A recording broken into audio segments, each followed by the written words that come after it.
after I got this engine bay cleaned up, I noticed that the fuse box decal was all faded and starting to peel up a little bit. So I wanted to give a huge shout out to Resto Tuner for making these decal replacements. I went ahead and just swapped it out real quick, cleaned it up with some alcohol. It looks brand new, so that's great. It really cleans up the engine bay a little bit more. I probably got a little bit more work to do in here, but I'm going to go ahead and step away from the engine bay right now, and we're going to move on to something else.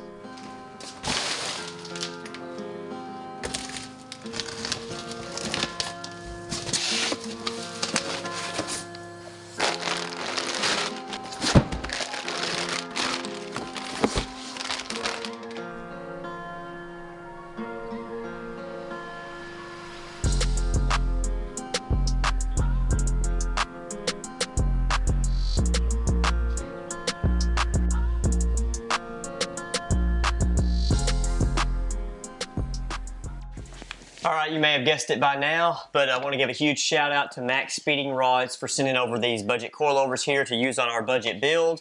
These are going to be a good option to get the car lowered without spending a lot of money. It's also a good option to replace the stock shocks on here. These things have 184,000 miles, so they're probably in bad shape anyway. This will be a comfortable ride, and it's going to put the stance at a little bit lower level, make the car look a lot better. So let's go ahead and jump into it and get these things installed.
All right, another successful day here in the garage. Big shout out to Resto Tuner for providing the underhood fuse box label. I'm going to leave a link down in the description below for that label, but definitely check their website out because they've got a lot of different products for a lot of different cars, and they're bound to have something that you need for your restoration or your project car. Also, shout out to Max Speeding Rods for providing the coilovers for the EJ or the EK build. They are a good budget option for getting your car lowered, and they have been providing us with coilovers here on the channel for a while now, and I just wanted to give them a shout out, and definitely leave a link down in the description below for you guys to check those out as well. So I hope you're enjoying this budget Civic build here on the channel. There won't be too many more episodes of it, and then we'll actually be getting back to this CRX build here. I'm sure a lot of you really enjoy seeing all the detail work on the CRX. It's just a lot more time consuming, and there's a lot more to it than something as simple as the EK that we're just going to get in and get out and get it over with. So stick around to the next episode. It's going to be either the CRX here or the Civic. I'm not sure yet. We'll see. We'll see you next time.